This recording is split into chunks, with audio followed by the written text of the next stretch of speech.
one Catholic? No, it's a Calvinist church. Oh, Calvin. Oh, Yeah, thanks. so they were Calvinists. These were the Huguenots. And they came here by protection in the 17th century. And yeah, in the center, first a little theater, and this is the version of the 19th century. Yeah, and hard to imagine, but after World War II, all these buildings were ruined. They all burned. The outer part, stone, is not burning, so the outer part survived, but the roofs and later. Yeah, I hope you are here. This is the center of the street where the guardhouse is. This building is that one at the corner. That building is that one. Ah. Yeah, do you see it behind you?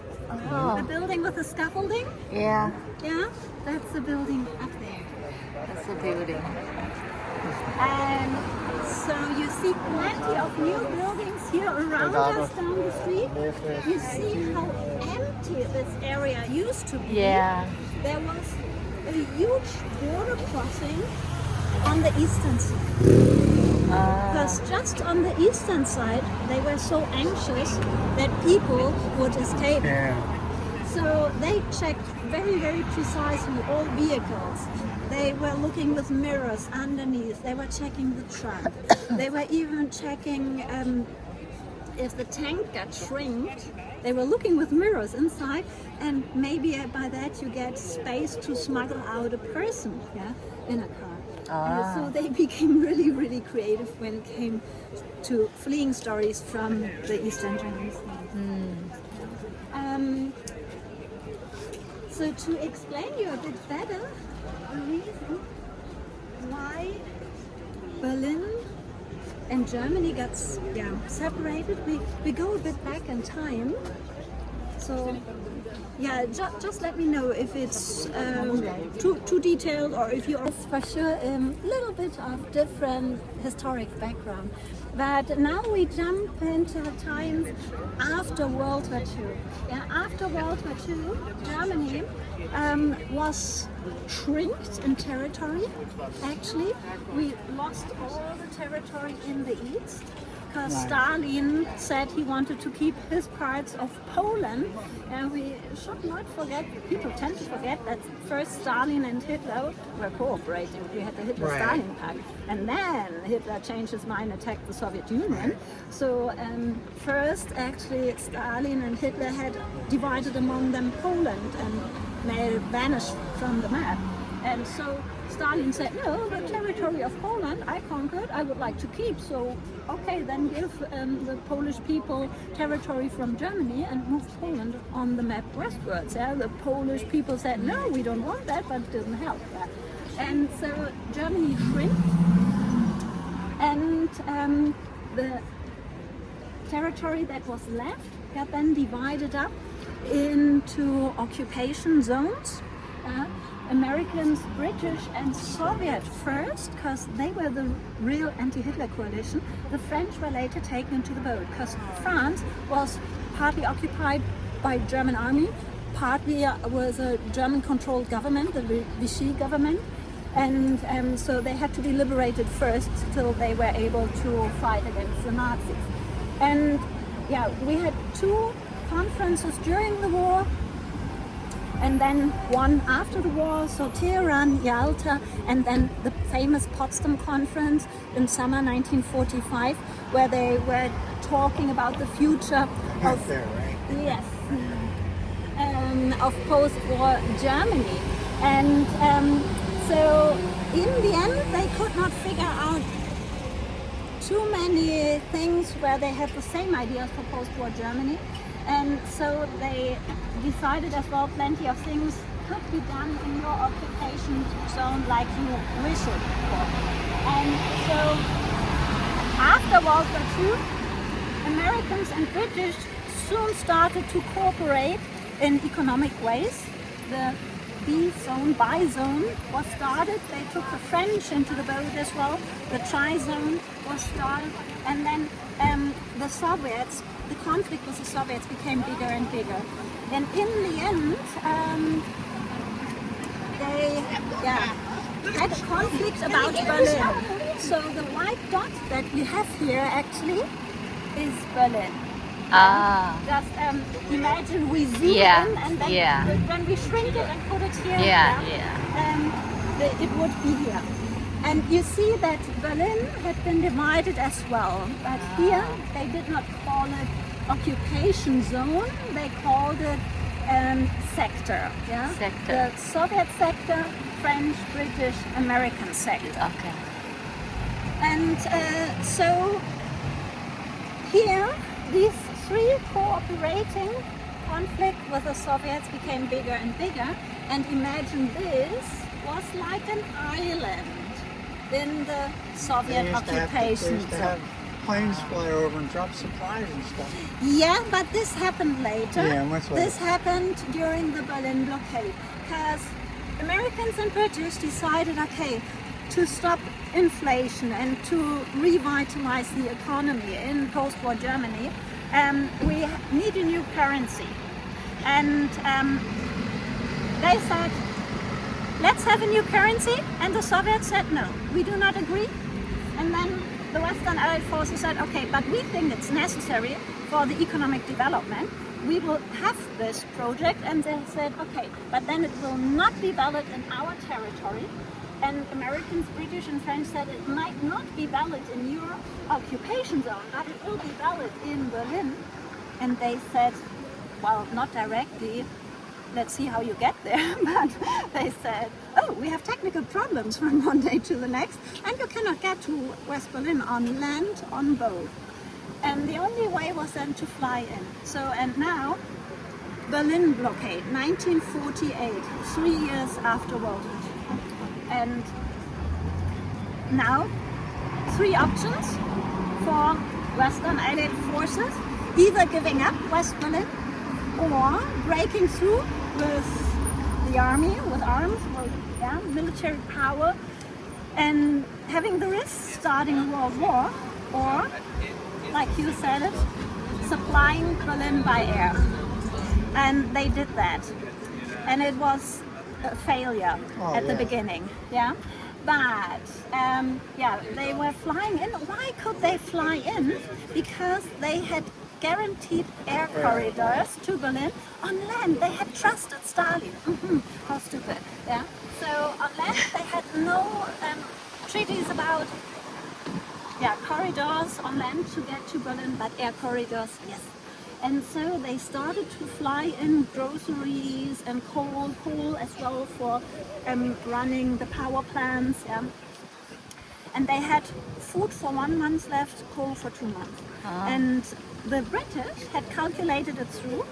Okay, if we calculate 1,500 calories per day per person, which is not much, you lose weight.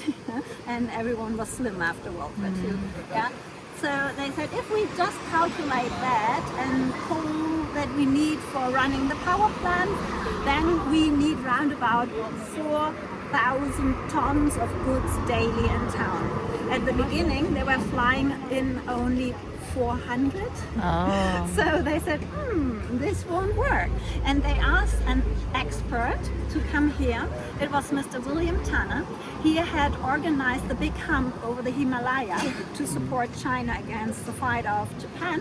And so he was reorganizing. And he said, okay, we have 3 air corridors to Berlin. We will make it one-way routes. And Western states, democratic states with capitalistic system, and then all the states which were under the control of the Soviets, this kind of buffer states that the Soviets wanted to keep under their control. And so here they built up a well-guarded inner German border. It was 3 miles broad border strip, 3 miles. You had in between their landmines, automatic shooting systems. So it was really risky to leave the Eastern German state there. So clever Eastern Germans had the idea then to visit their capital, to go to East Berlin. Because what we have to keep in mind is we had two Germanys. We did not yet have a Berlin Wall. We had two kinds of governments in Berlin. We had two currencies, but it was still one city. People live in Berlin at that period of time.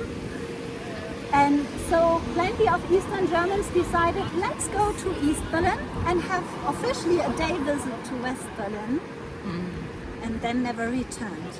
We had refugee camps in West Berlin. Yeah, please imagine this, like the little version here. Yeah?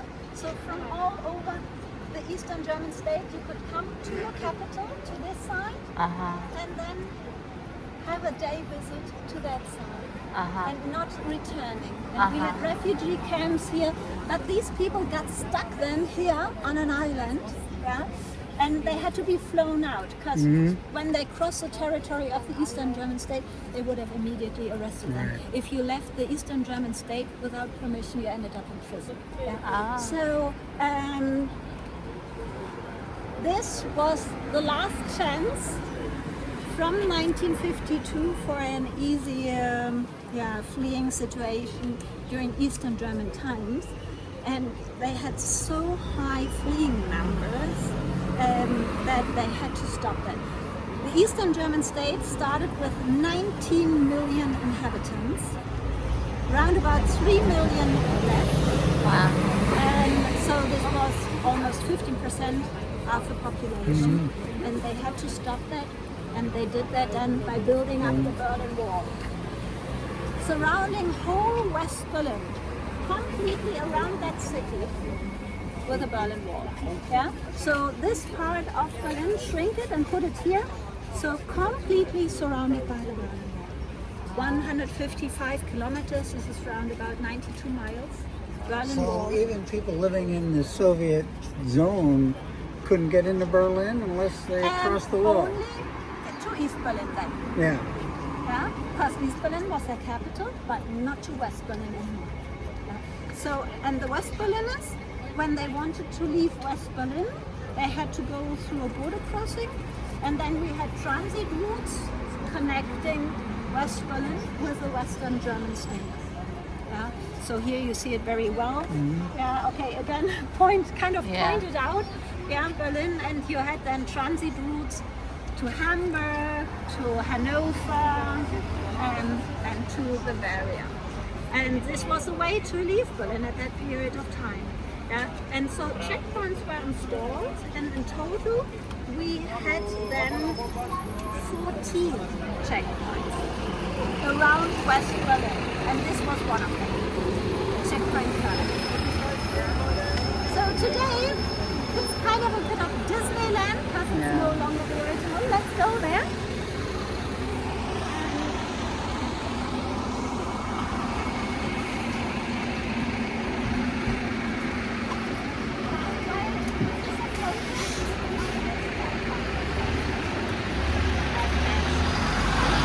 Here you see the photo of the tank confrontation I've mentioned before. This is then October 1961, 28th of October. This is the date. So 28th of October 1961, American Army tanks, Soviet Army tanks. This photo was taken from the American side, facing us here. So it was taken From that side to this. yeah, this way. And so both sides ready to shoot. We could have been the start of all the three, but luckily not. So you said you're leaving the American sector. Here, American sector. McDonald's, KFC, easy to see today, but Yeah. this wasn't like that here.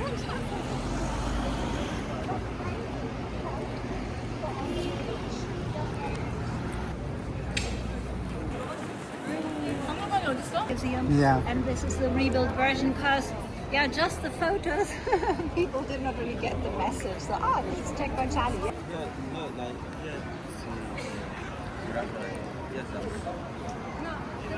what we see here, do you see this line of Yeah. cobblestones Yeah. and the And paper? that was the That, wall. that was a track of the Berlin Wall. So Ah. imagine here we are in former West Berlin. There were old apartment houses here from the times around 1900. So they stood here when the wall was standing. And so people walked out on the sidewalk. We're in West Berlin, and just beside them stood the Berlin Wall. That's hard to imagine today. But that was, West Berliners got used to that situation.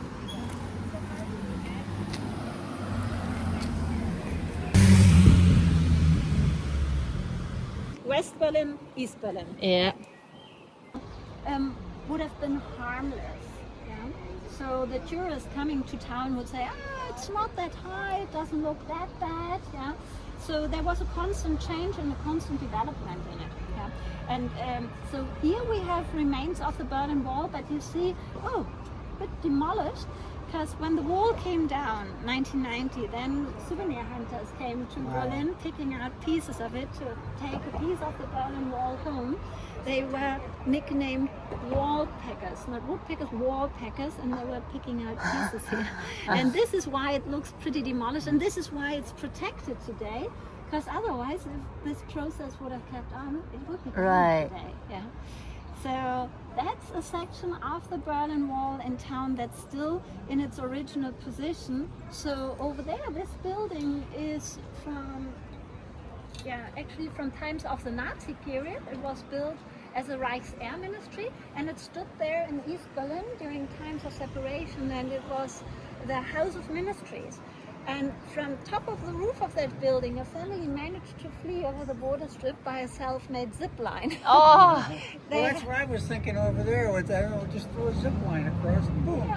Yeah. So, but usually the buildings close to the border strip were very well guarded, and you needed a permission paper to enter them, a passage paper.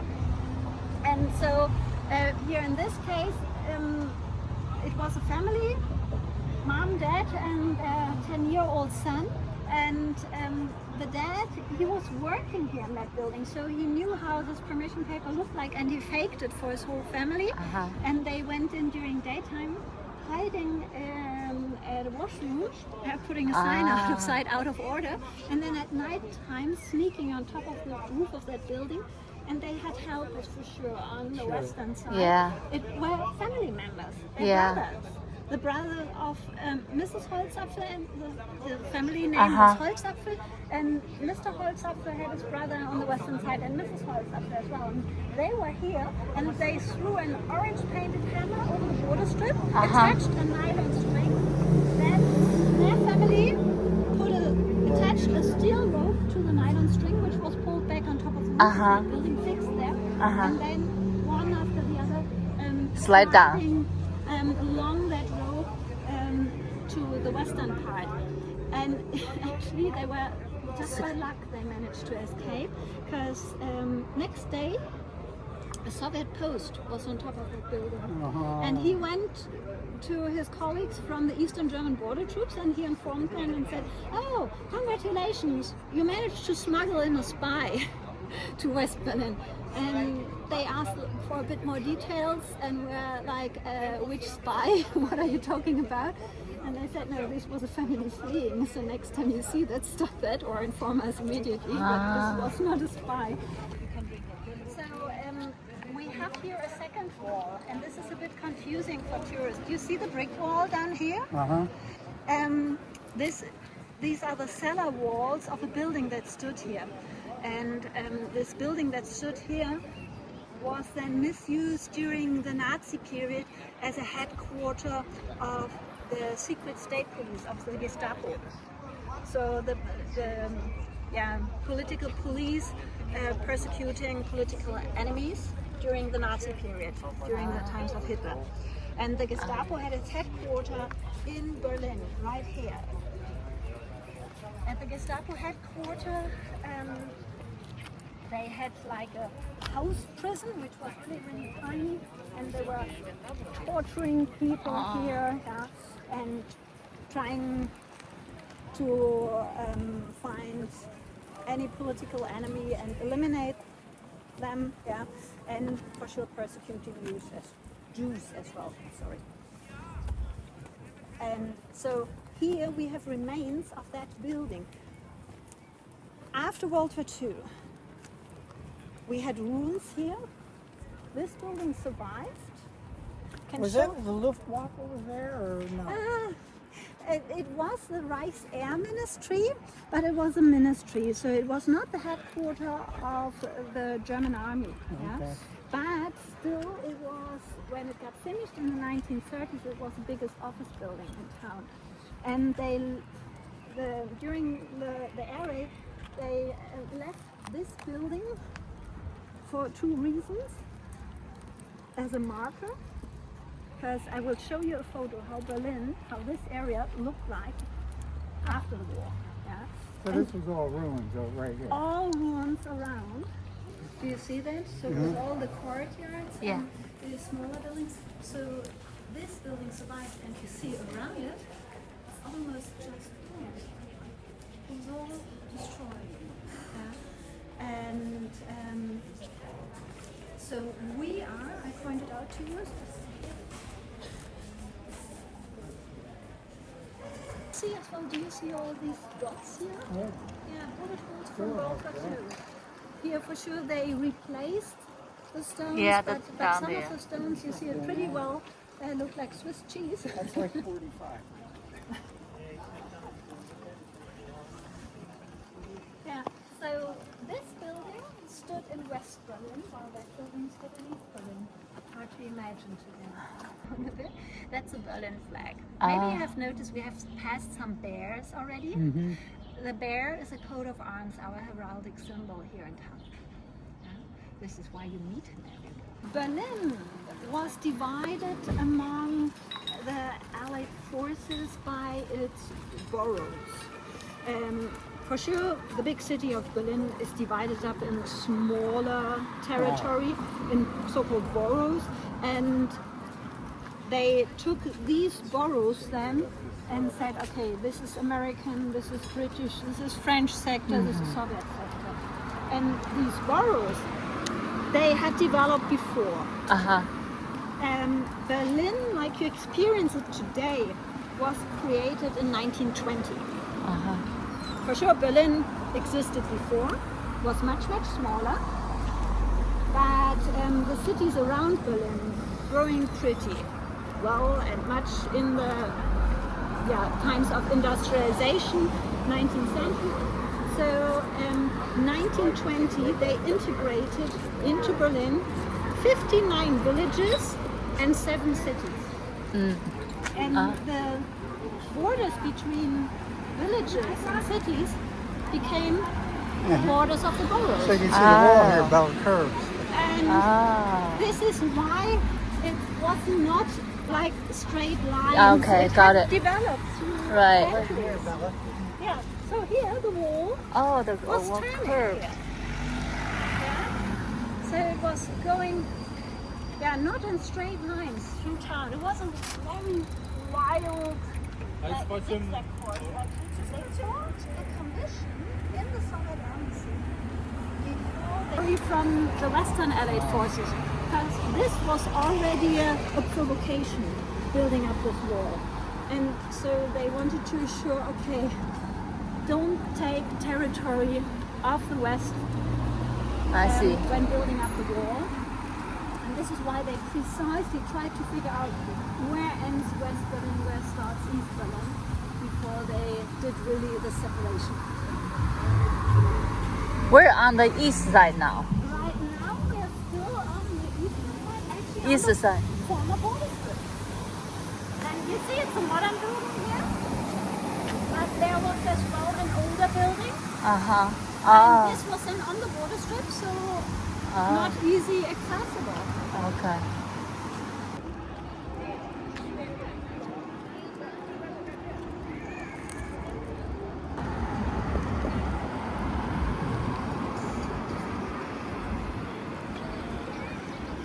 The so-called, formerly called Sony Center. These are all buildings which were erected here in the 1990s. this used to be Europe's biggest construction site. Because please imagine it all legacy. After World War II, investors were interested to rebuild something here. Because the Berlin Wall stood right here, and we see some remains of the wall, opposite side. We will walk over and I show you a photo how it used to look like. And then after the wall came down, this was being packed into the city center of Berlin. And then the investors showed up, Sony, Daimler-Benz, and they said, yes, for sure, we redeveloped the Potsdamer Platz, let's go ahead. And so the most interesting architecture was the Sony Center. From far away, this tent roof construction looks a bit like the silhouette of Mount Fuji in Japan. And snow-covered volcano. So from far away, you have that look. And Sony sold that years ago already. It is a copy of the first traffic lights of Berlin.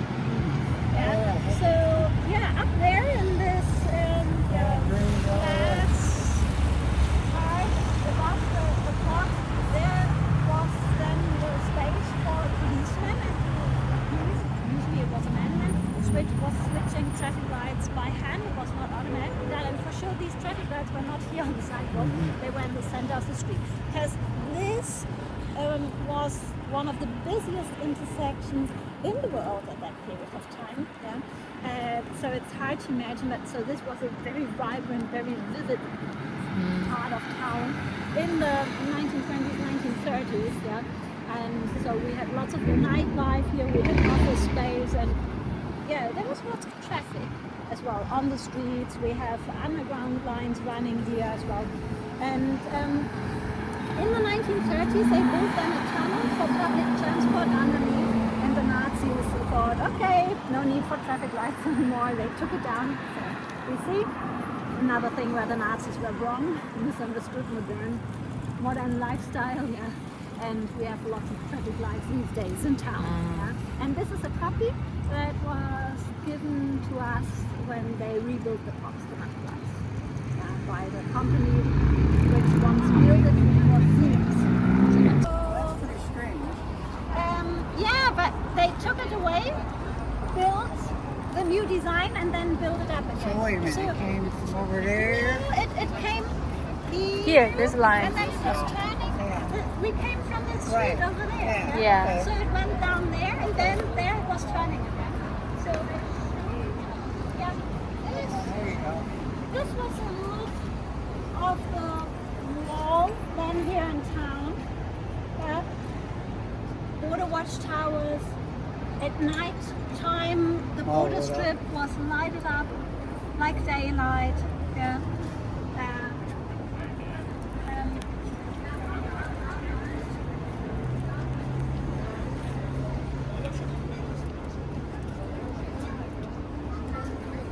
So on the western side, you could walk up, you could color it. So these are Turkish people. These ladies here, because we had lots of Turkish immigrants. They were invited here as guest workers in the 1950s and 60s, 70s. And I can show you how Potsdamer Platz used to be.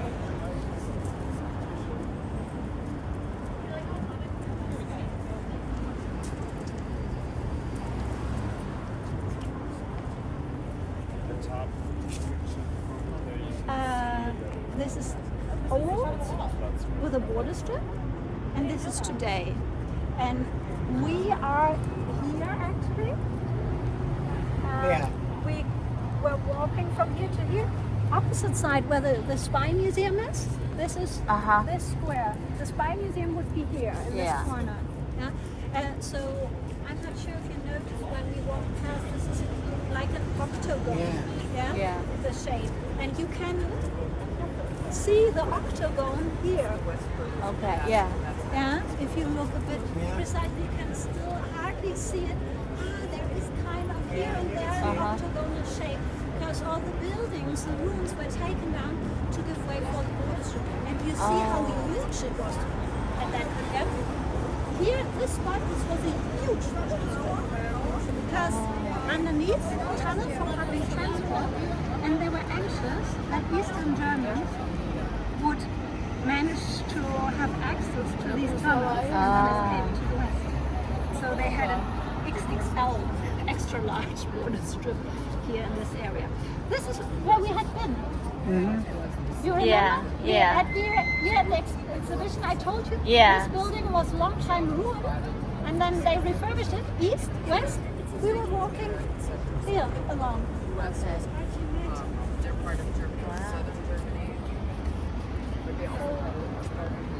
So this is the west side. This is the east side. Yes. Because it's long. Yes. And so this made it quite stable.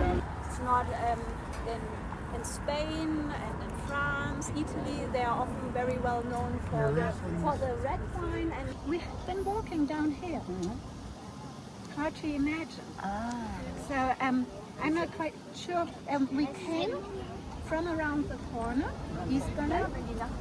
This is where we were at the exhibition indoors, and then you pointed out that the wall was turning. This is this corner there, and here we are looking from the Potsdamer Platz direction. This is Leipziger Platz, the Potsdamer Platz was where we were walking, and you remember I told you that this is the Berlin Parliament these days, and this is that building over there. This photo was taken from Brandenburg Gate down the street by the border troops. So all these photos were taken by the border troops, and one direction to the east, and still they are standing on Brandenburg Gate and looking western direction. And this is how it used to look then on the western side. Now we jump back in time into the Nazi period, 1933 to 1945. And during the war, but 1933 Hitler announced Vice Chancellor. He moved into office, and his office building used to be here behind the tree. And behind these buildings that you see here is Wilhelmstrasse, William Street, and this was a governmental quarter at that period of time. It's developed from the late 18th century that ministers took their offices here and had developed as a governmental quarter then. So up till 1945 our governmental quarter used to be here, not where it is today. It's a question of timing, like And the wind. Think the so wind. down there was the old Reichschancellery, and Hitler thought, oh, that's too tiny. It's not representative enough. Something bigger. And he ordered his favorite architect, Albert Speer, built the new Reichschancellery. And it was at the end of the street. It was from one end to the next at Poststraße. Today we can look through mall. and we see, but that would have been opposite side. Oh, okay. And during the Nazi period there was a big department store. But after World War II destroyed, we saw the gap. If you would walk through and to the right there is again the octagonal shape. Nazi. So down there was a new Reichschancellery, and this was the garden section. It was shaped like an L, here and here. So this was kind of connecting these two buildings.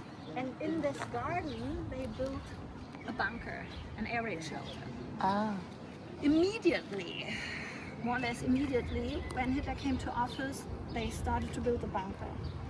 This would have been a bit astonishing because at that period of time the official message of the Nazis was, oh no, we don't want to start a war, we're completely peaceful, we just want to have a bigger army for Germany.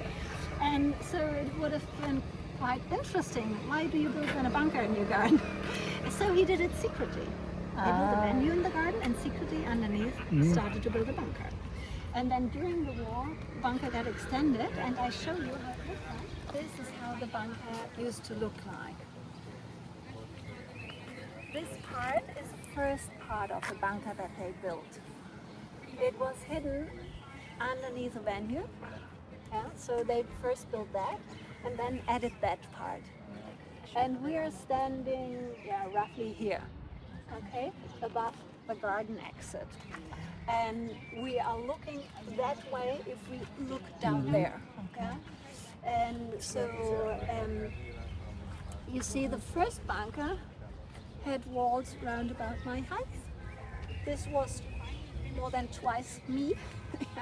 These walls, these outer walls of the second bunker. So for sure during the war, the bombs got stronger, and so they added a second bunker, which was much safer. Yeah, had much thicker walls, much thicker ceiling. Yeah, and I know it looks like a mansion here, but Hitler had just a few rooms for himself. This was completely overcrowded in the last days and weeks of World War II, hiding away here. And Hitler committed suicide then on the 30th of April 1945. Here? Here. Which room? This one.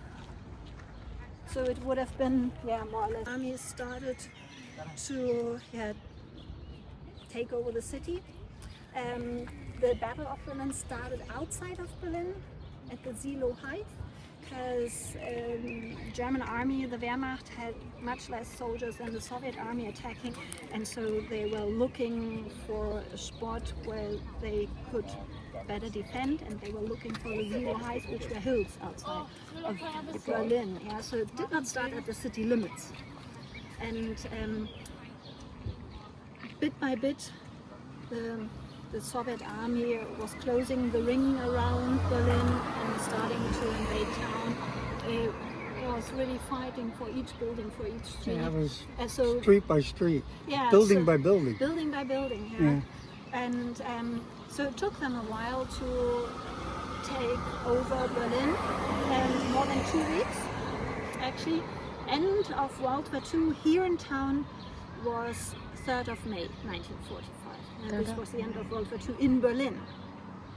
For sure, so in different places in Germany, World War II ended at a different period of time. Yeah, like it was, taken over by the Allied forces, or the anti-Hitler coalition. So, end of World War II in Europe was then 8th of May 1945. Yeah, but here in Berlin, 3rd of May 1945. So, just last minute, Hitler committed suicide because he realized there is no chance to escape. So this is a memorial, which is the main memorial for the round about 6 million European Jews which were systematically murdered during the Nazi dictatorship. And this whole memorial is located on the former border strip. It's hard to imagine, isn't it? Yeah, that this, like, now you see the trees? That was West Berlin, there started East Berlin, and this was all no man's land, not accessible border strip. That territory of the East, only guarded by Eastern German border troops. On the western side, no border ironic, troops. huh? How ironic. Yeah. And so this is why we had so much space here in the city center to build up this memorial. 2,711 concrete blocks. This number does not represent anything specific, so for sure the whole memorial is standing for these round about 6 million European Jews murdered. And the architect, Peter Eisenman, he is an American architect. He had designed that, he had won this contest for this memorial, and he designed a very abstract memorial. So I think something's very funny because there are tour guides which let you know, oh, this should look like a graveyard. Well, this is not what the architect said. This is just what they say. It looks similar to graveyards, but still, this is not the official explanation by the architect. You can be inspired by and think, oh, it's tombstones, or you can feel like, ooh, this is like a maze. Some people say from above, it looks like a wave, it's going up and down and up and down. So some people say, oh, at the beginning of the Nazi period, when Hitler came to power, he was part of a coalition. He never won in free elections a full majority, an absolute majority. So when he came to power, he was a member of a coalition, minor partner actually. So the conservatives thought, okay, let's take Hitler this time, and then people will find out he's not something special as well. Yeah, let him come to power, and then people will realize, oh, he's not better than any other politician. And then, yeah, it got completely out of control. Washed over, the water was like a wave going over your head, over your body. They lost control. Soon the Nazis were even imprisoning their former coalition partner. Yeah. The two popular conservative politicians, they got rid of them, eliminating them or arresting them. Yeah. So this is the problem with a dictatorship. You think, oh, I need a strong leader, but then the strong leader might change every day his ideas and thinks, oh, now you're a victim, now you're an enemy of me, now I arrest you. There is no law existing anymore. So I'll take you now to the deepest part. Okay.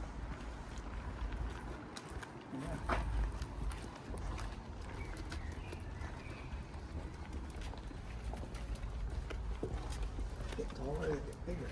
Yeah. It got smaller.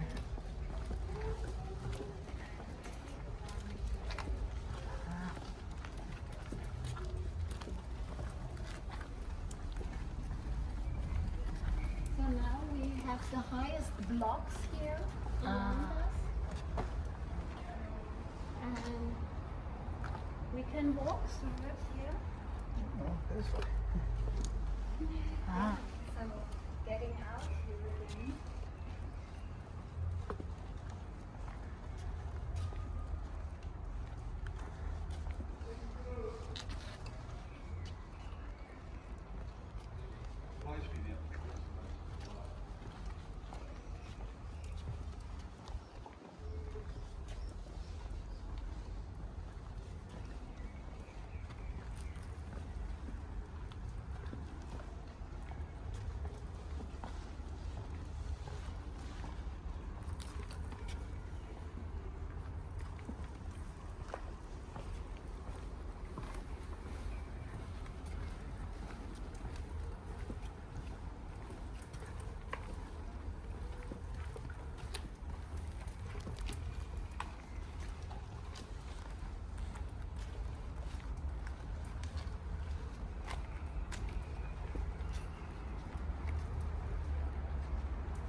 It's the western city limits of Berlin. So would us take from here like 30 minutes by car to get there.